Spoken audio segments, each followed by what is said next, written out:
Hey everybody, I apologize for it being extremely long since my last video.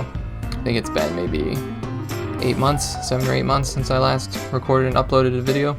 Pretty much since the beginning of the school year. It's just been extremely busy, a bit hectic. It's been a good year, but just wasn't very conducive to me sitting down and recording gameplay footage or recording commentary and uploading those.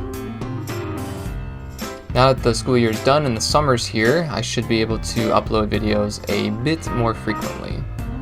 I appreciate all of you subscribers who have stayed with me and not unsubscribed during this bit of a hiatus that I took. Hopefully you saw my messages on my channel, which stated that I was still active, my channel was not abandoned, and I just was very busy and couldn't get around to uploading videos. So I had recorded footage for this a while back and was hoping to record the commentary and then upload it, but this semester ended up getting pretty busy near the end, and then before I knew it, final exams were upon me and just wasn't able to get it done. So better late than never. Apparently I jumped on DayZ the other day and it's still in 6.1, the patch 6.1, and it might be there for a little while now. So hopefully this will still be relevant for quite a bit. So what I wanted to do was put together my personal loot run into a video and just show you what I do on a Private Hive server after I've died and I'm trying to loot back up and join my friends up in the north.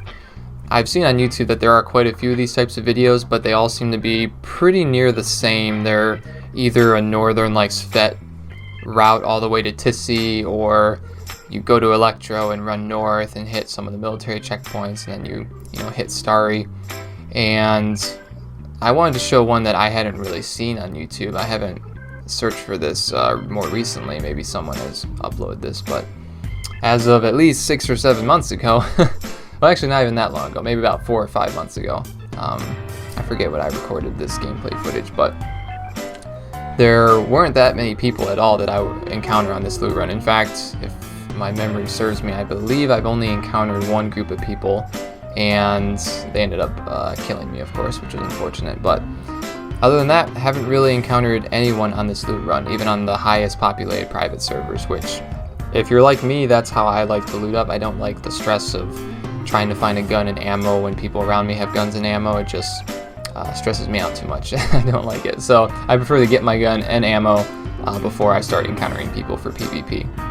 So this route is much more seclusive, I found, and you can kind of go at it with your own pace. So I'm going to skip large portions of this video just for time's sake and just kind of show you the highlights, the main places of the loot run where I typically find the guns and ammo. And you can of course modify this as you see fit.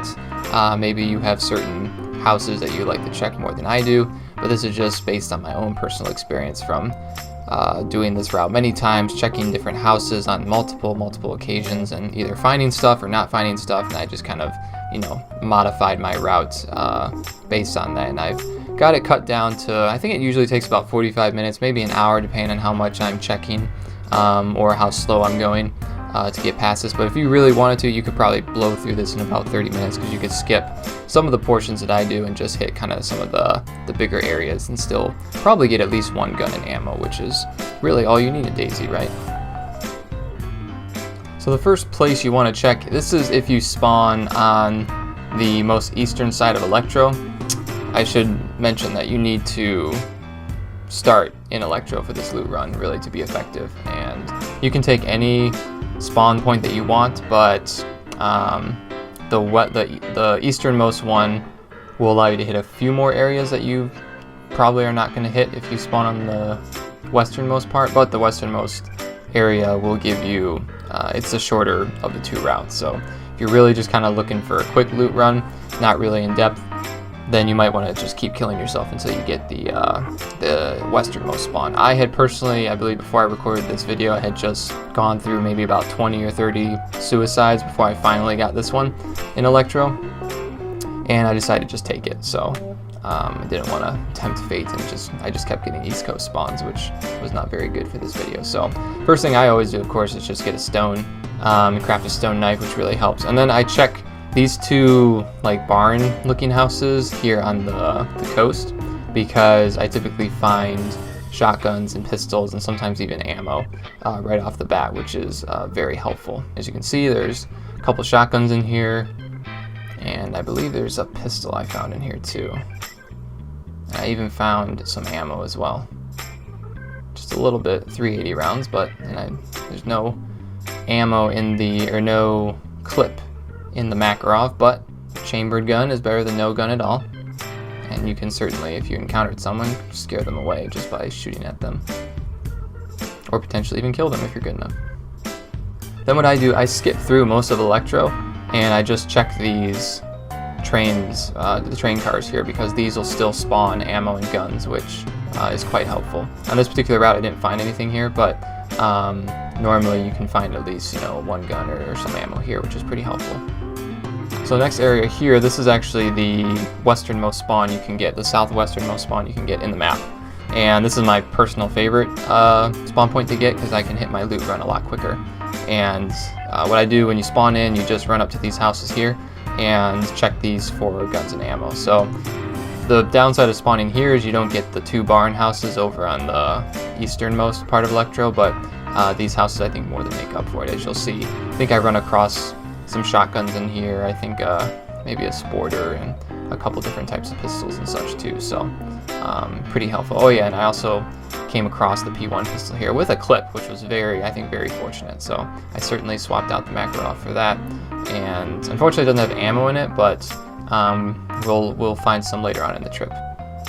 And we also found shotgun rounds here, which is just extremely ideal. There's only 5 of them, but 5 is pretty plenty with how overpowered the shotgun is. You could kill a couple people with that and take their gear and loot up if you wanted.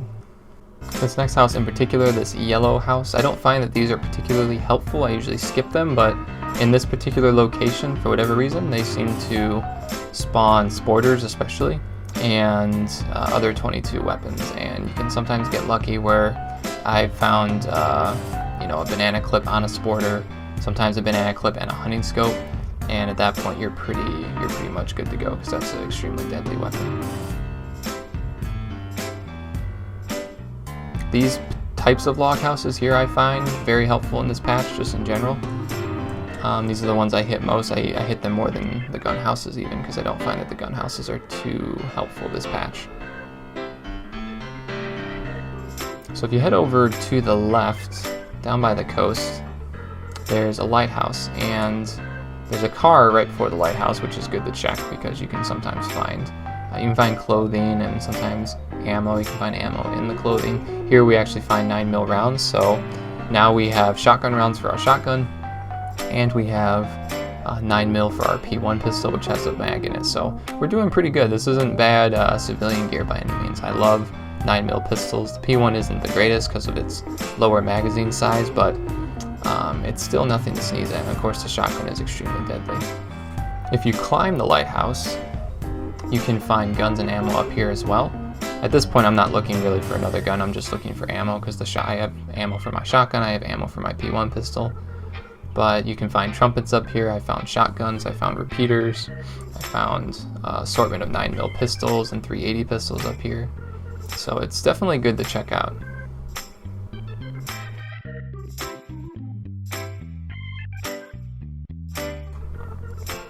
The next part of the loot run is going to the small town of Prigodorki. It's in between Skyrim Mountain and Cherno. This has several houses that are good to hit up. You can find guns, you can find ammo. I actually find a backpack and a burlap sack here, which is great. I think I also found some rope. So it solved my storage issue, which I typically have when I do this loot run. It's kind of a fight until I get my first backpack, it's kind of a fight to figure out, okay, what's the most important stuff, you know, rags, guns, ammo. Sometimes you find more guns and ammo than you can carry, which is always horrible when you're in that situation in DayZ, because I don't know, if you're like me, you have a mentality if you just need to have as many guns and ammo at first as you can get, because of how the ammo system is here in this game, where you can have, you might have 4 guns but only 1 type of ammo. So if you come across ammo like me, if you're like me and you come across ammo, I typically just like to hoard as much as I can so I can try to find a matching gun. So definitely check through the buildings in Prig, and I'd also check out the Long Barn, because you can find some clothes and other hidden gems in there if you're lucky. But After hitting up the buildings in Prig, I wouldn't really bother with some of the sheds and the other buildings that are just west of it towards Cherno. I just kind of skip through all these, and I basically just run straight to Dubkey. That's the next part of this loot run. So the next part of this loot run involves running through Dubkey, and Dubkey is not particularly helpful, I found, but because it's right on the way, what I like to do at least is run up kind of to the side here. It's the more northern part of Dubkey, and up on this little rise up here you have a bunch of cars that, if you are so inclined, you can check through and see if you can find ammo, because ammo has a tendency to spawn in cars, and cars also just by itself, or cars also still spawn clothing, and clothing has a good chance of spawning civilian ammo as well. So I'm skipping it here just for time's sake, and because I kind of already have most of the gear that I want on this character, because I have the shotgun and the P1 pistol and such. So we're going to skip ahead to the next part. Just outside of Dubkey, there's this little barn area, which I'm sure many of you are familiar with, especially if you played the mod. My understanding was that this was a pretty good spot to get weapons in the mod. So the main reason that I like to come up here, apart from it being straight on the way, is because you have this guard shack here. Guard shacks have a tendency to spawn police loots, or they have a chance to spawn police loot at least. And there's also this nice long barn here, which recommend hitting up since it's right on your way to the next area. As you can see here, we find a nice shotgun, the pump shotgun, which is much better than the double barrel, even though I think the double barrel looks cooler. It just has that old kind of almost cowboy feel. The pump shotgun is much better, so we're going to swap that out for that. There's also a repeater, and we're just going to pick that up as well, because the shotgun isn't the greatest for long range, and it's always good to have a long range weapon with us, so hopefully we can find some 357 rounds to give us that edge if we encounter someone at a distance. There's also a Mosin here. Usually I would pick that up because the Mosin is probably still my favorite gun in the game, probably because of it being it was one of I think 2 guns when the game first came out, so it just has that a bit of nostalgia for me, I think. But we're going to leave it because in this patch I find it's very difficult to find the Mosin rounds, so we're just going to leave that there because the repeater rounds are much more frequent. This next little area here is also a little hidden gem. It's just right before Nadazino and right before or right after Chernarus. And apart from the zombie problem here, it can be kind of difficult to navigate around all the zombies, but it's definitely a good place to hit up because I found 9mm here before, I found the Red 9 here before, and if you're like me, you absolutely love the Red 9 because of it has a high mag capacity, and it actually doesn't use the standard, or it doesn't have a mag that you have to find for it. It's just, you can stick the rounds right in it, so it's pretty helpful. Unlike a P1 pistol where you have to find the gun, you have to find the clip, or just hope that the clip is automatically attached to the gun when you find it, and then you have to find the ammo. There's potentially 3 steps with that, but with the Red 9, what I like about it is you find the gun, you find the ammo, and you are good to go. After you've had your fill here of picking up your ammo and such, you can move on to the next part of the loot video, the next part of the loot run, which is Nadazino. Right before Nadazino, though, there's a nice deer stand up here you can check. I usually hit this one just because it's very close on the way, unlike the one right by Dubkey there. We have to really kind of go out of your way to get to. This one I find isn't too bad. So up here we find some shotgun rounds, which is fantastic. We find 4, which now gives us a little more ammo for our shotgun. Allows us to fill it completely too, because the pump shotgun that we have takes 6 rounds. We only had 5 to put in, so now we have a full ammo in it, and we also have 3 rounds to spare, which is nice. Coming up on Nadazino, I usually skip all of the houses in here, except for, or the only thing I go for here really is the police station.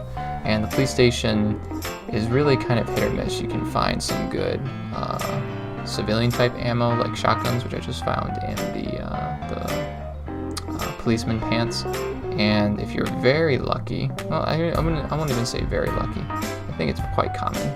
You can find scorpions, and they'll spawn with mags and silencers and such. And I'm a fan of the scorpion. I mean, I certainly would choose many guns over it if I could, but you can't always pick and choose the exact weapons that you want in DayZ. And as little, automatic submachine gun type guns go, I think the Scorpion is actually pretty good. It's a pretty powerful weapon. It shoots really fast, which makes up for it having the small caliber 380 ammo. But unfortunately in this run I didn't get lucky to have, I wasn't lucky enough to have any mags in the Scorpions, but if you wanted, you could, of course, just pick one up and try to find a mag later. But I'm already pretty well stocked with the shotgun, so I'm just gonna leave the Scorpions here for now and just kind of move on. And just outside of Nazino, when you're going up the road, you just kind of get off to the right hand side here, and there is I believe a deer stand up here somewhere, if I remember correctly. Yeah, maybe that's a little further up, but at any rate, just outside of Nazino here, if you go out to the, if you go up to the right and just start climbing towards like the mountain area, just over that ridge, you can find the road which brings you up to, I'm trying to remember the name of the town. It's the town that's just south of, I believe it's Starry Sobor. I'm forgetting the name off the top of my head, but I'll put up a map as I'm editing this video so you can see. But it takes you right up there, and then from there it's just a straight shot up to Starry Sobor, and you'll be all ready then to PvP with the gear that you've picked up. With this run, I've got a shotgun, I've got a P1 pistol, I have 22 ammo, I've got a pretty cool looking character, improvised backpack, and I'm ready to fight. So I hope you all enjoyed this video and that you find it helpful. Go ahead and give this a try next time you are on a Private Hive server and you're looking to gear up, especially if you're finding that your other loot routes are not working. Go ahead and give this one a try and see what you think. If you find it useful and such, go ahead and leave a comment below as to what kind of gear and stuff you're finding. Thank you all for watching, and I will see you in the next video.